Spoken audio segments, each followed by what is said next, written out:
Yo guys, Jonathan here, and this $29 Mac upgrade changes everything.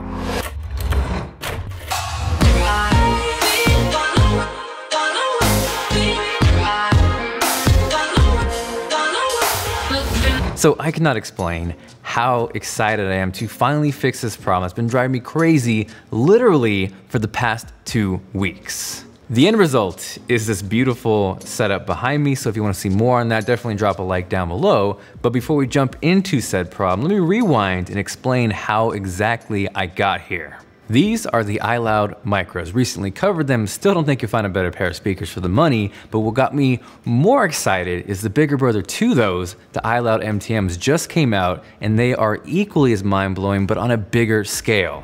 They are so good that it's ultimately led to something that I never thought would happen. I've retired my beloved Atom Artist 3s, which have been on my desk, no joke, for the past 2 years. Beyond that, it's led to and inspired this brand new setup. Triple black and space gray, all the things.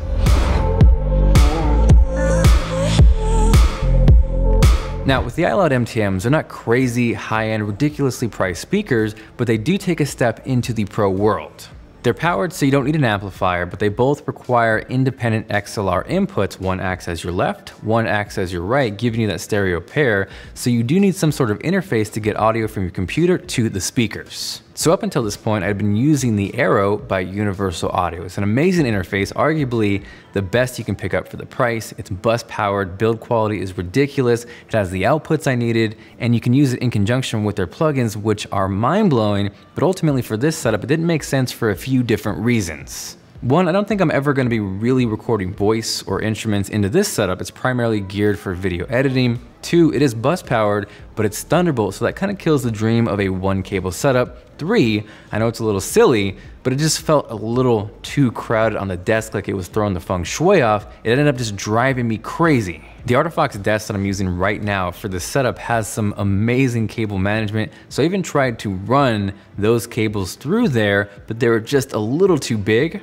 And finally, this has been a thing with Universal Audio interfaces since the dawn of time. There are threads after threads after threads asking for this, and you probably experienced it with a USB interface or a DAC or plugging your Mac into a TV. You go to press volume up or down on your keyboard and... Nothing for you! For real though, earlier today I was talking to my guy Zane, one half of Utah, who are incredibly talented musicians. They actually made the track that is underneath my voice right now. We were chatting about his upcoming setup, and he uses a UA interface, so I asked him, what happens if you press volume up on your keyboard? Nothing. They should. I don't know why they don't let you integrate to letting your keyboard be the volume. So yeah, I realized it's a little ridiculous, but I've gotten so used to pressing volume up, down on the keyboard. It's quick, it's easy, it's convenient, and ultimately not having that layer with everything else led me to look for something else. Now, if you haven't checked out this channel yet, Dark Audio is a fantastic but simultaneously dangerous place to end up. Super high quality videos, covers all kinds of audio gear, and I ended up watching his video on the Shit Modi 3. Yes, Shit is the name. What it is this tiny, compact, relatively inexpensive DAC, especially when you compare it to the crazy high-end world out there that allegedly sounds fantastic for the price. If you're new to audio, a DAC is a digital to analog converter. So it's gonna take the digital signal from your computer, convert that, and in most cases, an external DAC is going to sound way better than the one built into your computer. This one seemed to fit the bill perfectly. It was small, it was compact, had great sound quality, had the outputs I needed. Not only was it USB powered, it passed the audio signal through USB, so one cable. I was super excited, ordered it, got it in, plugged it in, and muted gray icon of death. Super frustrated. And beyond not having macOS volume control, this is just a DAC, so there's no volume control on the device itself, so it just assumes you want to play everything at max volume, which is way too easy to Marty McFly yourself. Yeah, you can go into independent applications like Spotify or Safari and control volume there, but in terms of things like system-wide volume or applications like Final Cut, you're gonna blow your ears off. Alternatively, I could have added something like a passive volume control, but that would have just complicated things. I wanted to keep it simple, and ultimately, that didn't fix the macOS volume problem, which is sad because the Modi 3 sounded incredible, but the search continued. I searched for DAC after DAC, option after option. Ordered a ton of them in, including this thick boy, the DAC Magic Plus from Cambridge Audio, and feature-wise, this thing is packed. There's a headphone output, volume knob, balanced XLR outputs. Not only does this upsample, it gives you higher sample rates period, which is really useful for things like Tidal master quality. Yeah, this thing is a little big, it's a little bulky, it's a little thick, it required an external power supply, but on paper, it seemed like the perfect option. So I plugged it in and muted gray icon of death. From there, ordered its baby brother, the DAC Magic 100. It was smaller, more compact. There was no volume control, so I figured maybe it talked to the computer. Plugged it in, same thing. Bang your head into a desk.jpg. Super frustrating because I've used DACs like this, the Dragonfly from AudioQuest. Sounds amazing, plugs in via USB, gives you macOS volume control, but this only has a 3.5mm output, so for this setup, it wasn't ideal. By this point, I just kind of figured there really wasn't a perfect option. I looked and I looked and I looked, and that's just kind of how it was. That is until I stumbled across this utility, SoundSource. So because the internet, this isn't a sponsored video, I looked for free utilities, tried terminal commands, hacks, nothing worked. So I literally Googled sound control Mac, and after a little digging, found SoundSource. This utility is jam-packed full of features, which I'll cover shortly, but the one that caught my eye is what they call super volume keys, which promise to give you system volume control over HDMI, DisplayPort, and USB interfaces that didn't give you volume control. So I figured for 29 bucks, if just this feature worked, totally worth it. Again, this is a utility, not an application, so it lives up here in your menu bar. By default, you get the SoundSource icon, but you can easily change that into a volume icon and replace the stock one built into macOS. So from there, it's time to see if it performs as advertised. I really enjoy that you can set a custom key command just to quickly access it. I used Command-Shift-S, but you can set it to whatever your heart desires. You're gonna get a little pop-up that says you need to give macOS permission, so let's do that. There's SoundSource, so one click and we should be good to go. So Command-Shift-S, super volume key is enabled. Now here we have just the system being captured into the screen recording if we selected the Modi 3. And I went for it, the moment of truth, volume control, and it is there. So conversely, if we disabled super volume keys, hit that volume up and down, and we got that dreaded muted icon of death. So what this one feature does is kind of makes the dream of a single cable setup possible. I was so close, which would have been super sad, to returning the Modi 3 because it sounds so good for the price. But thankfully, because of this, I kept it and we took that one step further. We mounted this underneath the desk with some 3M adhesive, ran the cables to LG's new 23" Thunderbolt display where that kind of acts as the master hub, connected that to the speakers. Everything is essentially ninja hidden, and we got it, the one cable setup, and it works perfectly. I will say the setup is nearly perfect, but I do want to tweak it just a little bit, maybe mess with a riser, maybe I'll try to hide the MacBook. If you guys have any ideas, drop a comment down below. What's also awesome with this application is that it fixes the other problem we had with our TV setup. So some of you know we use a Jellyfish to edit, and in addition to all of the machines, we have it routed to a Mac Mini so we can essentially preview and watch the videos before they go live. If you couldn't tell, I've been down this really deep and dangerous audio rabbit hole. We moved in a pair of Dynaudio LYD 48 monitors, which really aren't geared for home theater, but oh my God, they sound incredible. The low end will blow your mind.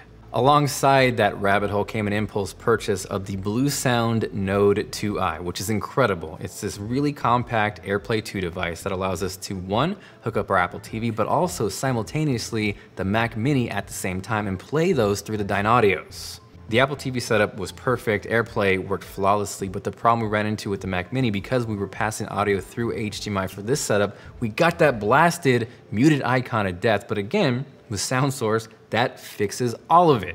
So on top of the Modi 3 desk setup, on top of our Mac Mini TV setup, this also fixes the problem with the universal audio arrow. And not that I need to use it for this setup specifically, but just having a solution for that is awesome because UA users have felt that pain forever. So what if I fixed that? How would you? I have a. No, I found. Yeah, I found this utility that lets you control UA stuff. Really? Yes. It's so annoying. I love it when you ask him, what does it do? It does nothing.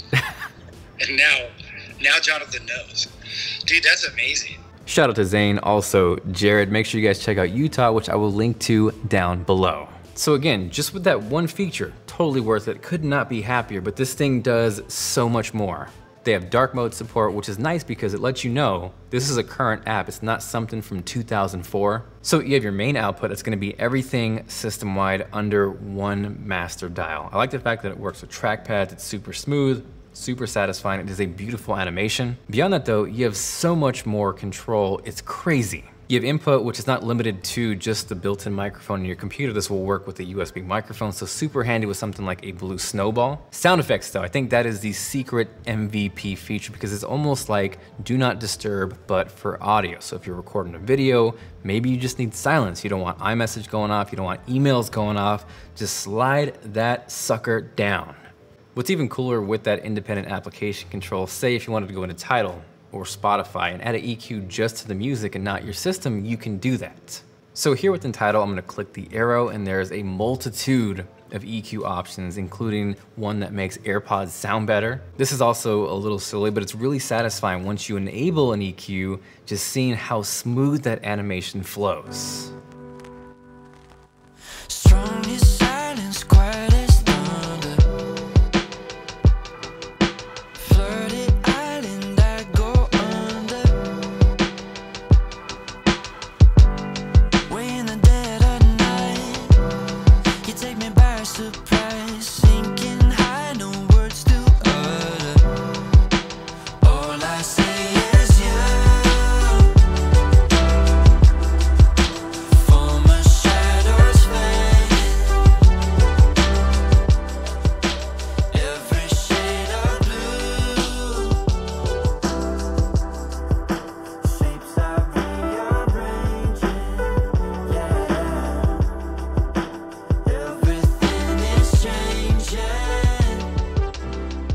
You of course can save your custom EQs as presets, but what kind of blew my mind is the ability to essentially run full-blown VSTs. So we're in Logic Pro 10. I'm gonna pop down to that EQ menu. Below that, if you go to Add Effect, you of course have your built-in Apple VSTs, which come with Logic Pro 10, Final Cut Pro. But beyond that, you can see it works just the same with third parties. Got Fabfilter, Universal Audio, and that is crazy.